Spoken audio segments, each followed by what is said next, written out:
Hello and welcome back to Suspended Fanimation. I'm your host, Dennis Bithoulkas, and it's time for Stargirl, Season 1, Episode 12, Stars in Stripe, Part 1. This is the penultimate episode of the season, and I'll get to it after a little bit of self-plugging here. If you like what you see, like, share, and subscribe. If you're still on the fence about subscribing, you're going to see a video at the very end of this video. And if you like what you see there, hit the subscribe button. Basically, what YouTube does takes the algorithms of all the stuff that you've been watching and tries to match as best as possible one of the videos in my vast video library and pops it up there just for you. Up here is going to be what's going to be up there. That is supposed to be Saturday Morning Blast Off is what's going to be up that way. So there's two videos that are going to be up there at the very end of this. And if you want to know when I'm be on live again next, you get the bell down below. It's a 50-50 chance of YouTube actually notifying you. Best thing to do is go to suspendedfanimation.com. Take a look at the schedule up there. I change it out every week, which I forgot to do today, as a matter of fact. I just realized that. Usually I change it on Mondays, and yeah, completely blanked on it because I had other stuff going on at work. And also it's got all the links to my social media, so Twitter, Instagram, and Patreon, but no tier setup as yet in the Patreon. And it's also got my link to YouTube page here, my Facebook page, and also a Facebook group page where you guys can post stuff and chat amongst yourselves for those of you who still have Facebook. All right, let's get to it, shall we? Spoiler alert, I am going to spoil the episode. If you have not seen the episode, go and watch it. Come on back. This will be a video. You can comment down below in the comment section. Where were we? So yeah, Brainwave knows who Courtney is. He's been tasked finally by Icicle to kill the entire family. And they, of course, put Sportsmaster and Tigress on that. And yeah, nothing could go wrong, right? And of course, they all know this, so they're packing up. They're trying to get the fuck out of Dodge at this point, and a little too late, quite honestly. Mike is still in the dark about all this shit. Yeah, there's a few things in this episode that didn't make sense, but for the most part, it wasn't a bad episode. They did kind of get to some action there. We got some resolution. We finally find out what the hell Project New America is too. And that fight scene between Courtney and Tigress was not bad. It wasn't half bad. And the I don't know, the fight scene between Pat and Sportsmaster, eh, you know, Mike had to help him with, drilled him a little bit to get things going. But yeah, it wasn't spectacular. And I mean, Pat got his ass handed to him. So I got to figure out so the questions that I had on this was, does Sportsmaster have superpowers? Does he have super strength or whatnot? I know he's supposed to be like a gymnast, super fit, all that kind of stuff, but I don't remember him having superpowers.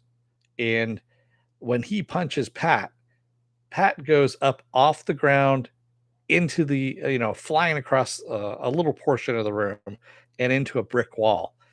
And that was the first thing I started thinking. I'm like, does Sportsmaster have superpowers in this one or not? Because it's just kind of weird.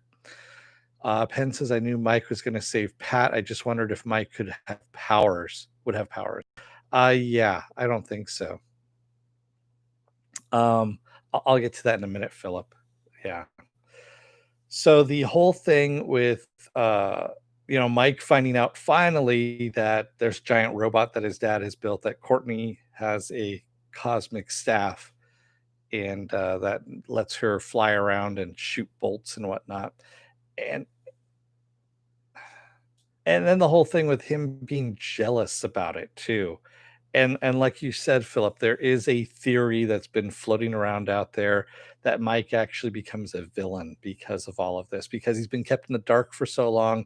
And the whole would have, could have, should have, if he found the staff first, because his dad was holding onto the staff for the longest time, if the staff would have chosen him or not before Courtney.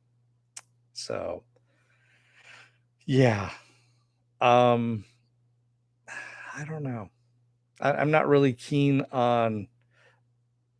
So Mike, the actor is kind of a one note character. He's supposed to be comic relief and all this stuff, and turning him into a villain, I don't think it's going to happen. Quite honestly, there's a lot of people who think that he's going to, but I don't think so. And he gets the shit jobs too. I mean, the whole thing with him, everyone else gets a task to do for this invasion of the ISA ground, underground, and yeah, he ends up having to watch the dog, which I know it was supposed to be comic relief. It just felt kind of flat. So the other thing that bothered me about this too was we had an entire episode, last episode on the Shining Knight, in how he just basically wanted to touch Courtney's cosmic staff. Sorry, I I really was saving that one up, and I needed to, get that one out of my system. But yeah, he wanted to touch her staff so that he could get his memory back. And he never does. They all go to the cabin to hide out from the ISA who wants to kill them, of course. And he doesn't touch the staff to get his memory back, to find out his powers, all that kind of stuff. And yet they still take him into battle. And I was just like, wait a minute, you had an entire episode where that was kind of the crux of this, of him touching the staff to get his memory back after the Dragon King had wiped it out. But no, that's not going to happen. So yeah, Brainwave. Of course, we have Brainwave breaking into Professor X's the room there, and yeah, using Cerebro to connect to everybody. Um, yes, I know. Uh, uh, they really did. They kind of just took Cerebro, and then they're like, okay, we're just gonna put two little electrodes on his head instead of a whole helmet. Because I was wondering if they're gonna hook him up to a helmet or whatnot, but no, it's these two little electrodes that the Dragon King puts to his head, and he can hear millions. The funniest thing though for me was the manifesto. So we have Barbara and Beth breaking into, or not breaking in, just going into the office, her office, to use her computer, and she's going to hack things.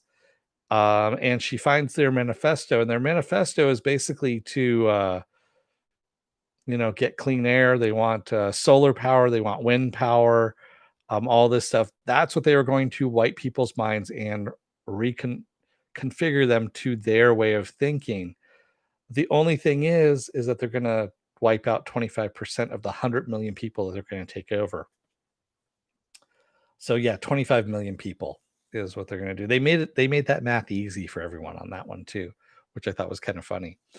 Um, but yeah, it was kind of like, well, that doesn't sound so evil until you get to the point of, yeah, 25% of the people that are gonna resist it are gonna die. And it's only the adults that are actually gonna be turned, not the kids. So of course, what happens is that the adults freeze up because Brainwave is taking them over, and we end up having Pat inside the striped suit punching towards Courtney, and that's where we leave off on the episode.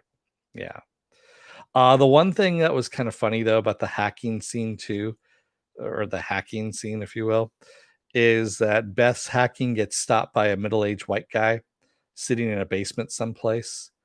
I should say a middle-aged fat white guy sitting in a basement someplace. And I was like, yeah, that actually works. Okay, I'll go with it. I'll allow it.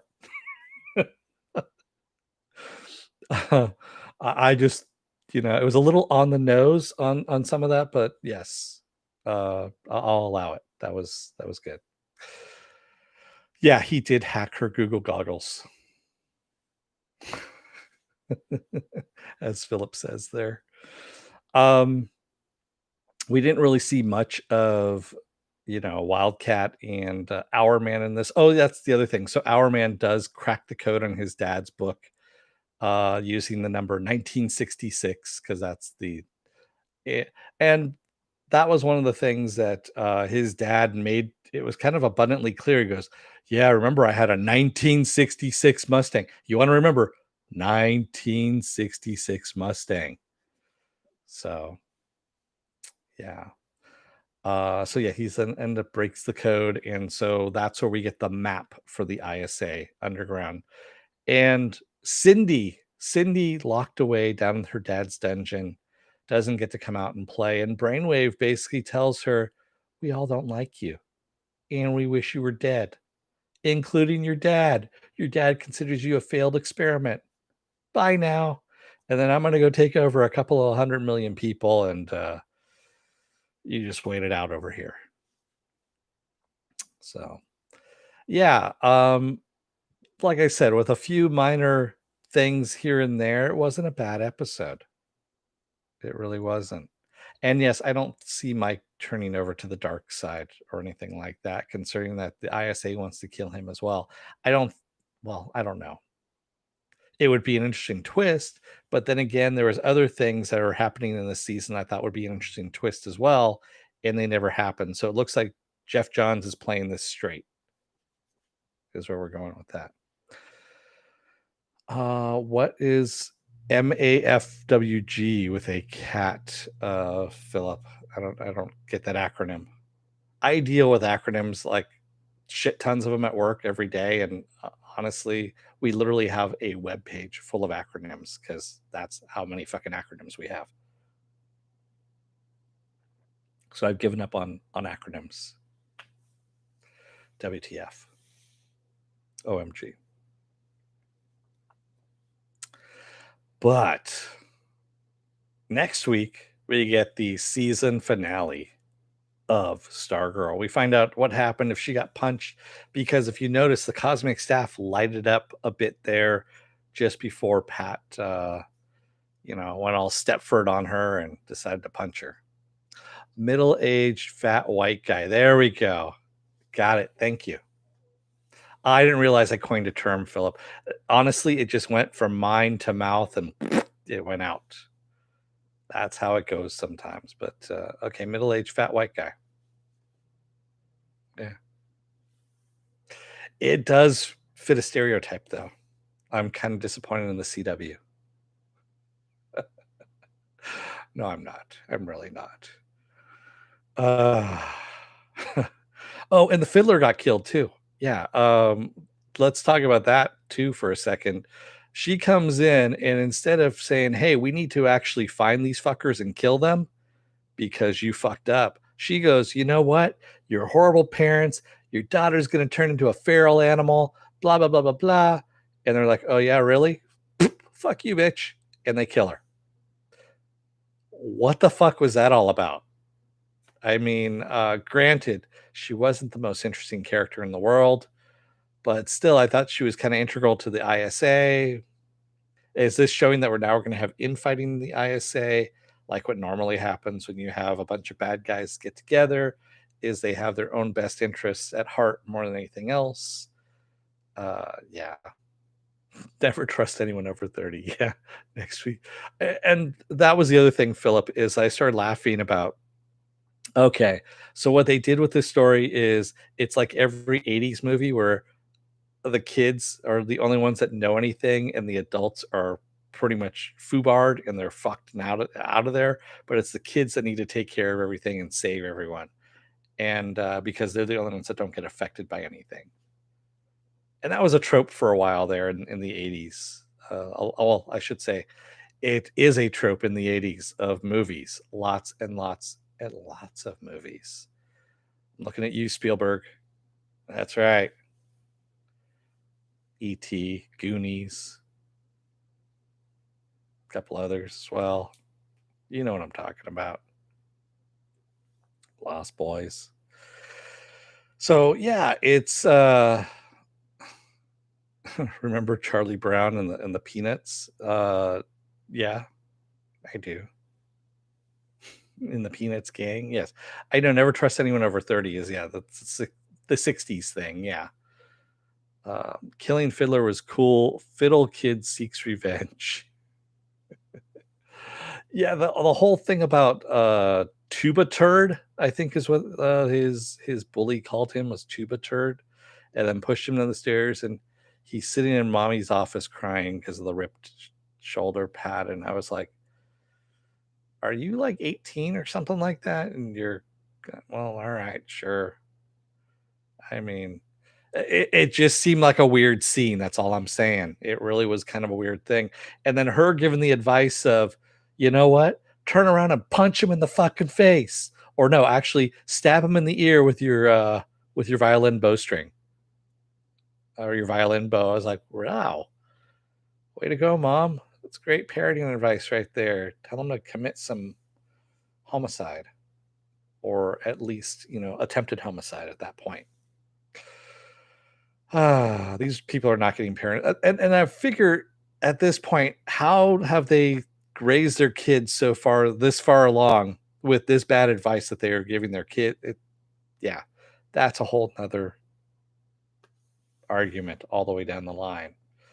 But yes, I know I'm reading too far into it. Uh, it's supposed to be a fantasy show, whatever, comic book related, all that kind of stuff. And yeah, just need to stick to that. There we go. What else is going on this week? Tomorrow is another episode of Is It Worth My Time? And this time around, it's the Umbrella Academy season 2. That's right, the Umbrella Academy season 2 is on Netflix, and I'll be covering that. Wednesday, I'm going to be off. Thursday, these guys right behind me here, it's the season finale of Doom Patrol. The season finale of Doom Patrol. I'm sad. I'm very, very sad. Um, yeah. Friday, I'm off. Saturday is Saturday morning blast off. Sunday, I'm off. And then we come right back around again to Stargirl. So, uh, Penn says, I'm not done binging UA. Too many hours at work. You don't need to sleep, Penn. You don't need to sleep. Come on, you can binge through it. Yeah, I'll change out the schedule today. Tonight when I'm done here. I completely forgot. It was just all kinds of weird nuttiness at work today. So yeah. The season finale of Stargirl is next week, next Monday. That's right. Next Monday. And then what rolls around after that? Who knows? Well, actually, I do know. It's going to be Lovecraft Country. That comes out on the 16th. And I'll see what else is out there. So, yeah, I'm hoping that Doom Patrol gets a third season. Well, if they're on HBO money, hopefully, I mean, half HBO money. They're probably gonna be on full HBO money because I don't think DC Universe is gonna survive till the end of the year, the way things are going, which is a shame. I mean, again, like I said, they stream in 4K. They especially the Doom Patrol episodes, they stream it in 4K versus HBO Max, which only does 1080p. And I found out how to sideload, by the way, HBO Max onto my Amazon Fire Cube, which I'm gonna do tonight as well. Since I have the HBO app now, but it's still running on my Amazon Fire. But and yes, I do have a Samsung TV, which I could actually just load it on there, but then I have to deal with the whole audio thing, and I just really don't want to. Yeah, because I'm lazy that way. Yeah, I agree with you, Penn. DC Universe was a really great surprise, and half the price. I mean, it's $8. $8 versus the $15 that you're paying for HBO Now or HBO Max or whatever. Yeah. And it had some good stuff. And I've been reading more comics because of it as well. I'm reading more DC comics because of it. I have gone back actually now and started reading I had a whole bunch of comics on my Kindle, and I've been reading through those too. So yeah, it's kind of gotten me back into reading comics a bit. Not any new stuff, but well, some new stuff. sprinkled in there, but a lot of old stuff. Old being like 5 years old, maybe 10 years old, something like that. Stuff that I've missed. So, yeah. But that's what you're here for. You're here for Stargirl. So, like I said, good episode. Wait, looking forward to see what happens next week at the season finale on next Monday.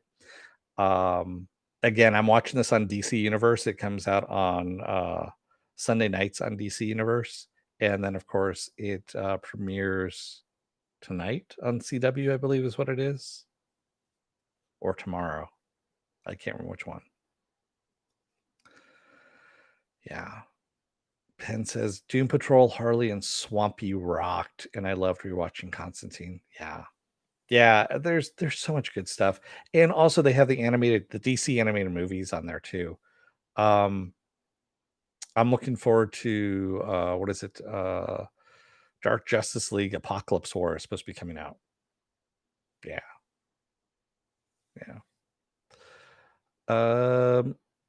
Philippe Demick says, so Lovecraft Country is supposed to be more conservative than the. I heard a rumor that it'll be super PC. Well, whatever. I'm looking forward to it. I want to see what it's going to be, and I'm going to cover it because there really is nothing much else out there to cover, and it is genre stuff. So, and the more people that cover it, the better. Yeah. All right. So I'm going to let you guys go for the night. Thank you to everybody who joined me tonight in the chat. And thank you if you made it this far in the video. If you're still in the found spot subscribing, take a look at the video that pops up at the very end here. And if you like what you see there, hit the subscribe button, like, share, and subscribe. If you want to know when I'm be on live again next, you hit the bell down below. It's a 50-50 chance of YouTube actually notifying you. Best thing to do is go to suspendedfanimation.com. Take a look at the schedule that's up there once I change it out later on. In say about half an hour here, and you can also go to my social media links that are on there too. So Twitter, Instagram, and Patreon page. No tiers set up as of yet. And there's also the links to my Facebook page and my Facebook group page, which you guys can join up, post stuff, and chat amongst yourselves. So until tomorrow, don't let the door hit your ass on the way out. Otherwise, you may end up getting mind controlled by brainwave and being used as a puppet in order to I don't know, beat on your kids or something like that, or your stepchildren. To beat on your stepchildren, that's what it is, because you've been mind controlled. Yeah, sure, that's the right story. Thanks, everybody. I will see you tomorrow. Until then, have a good night, stay safe, take care, and I will see you then. Good night.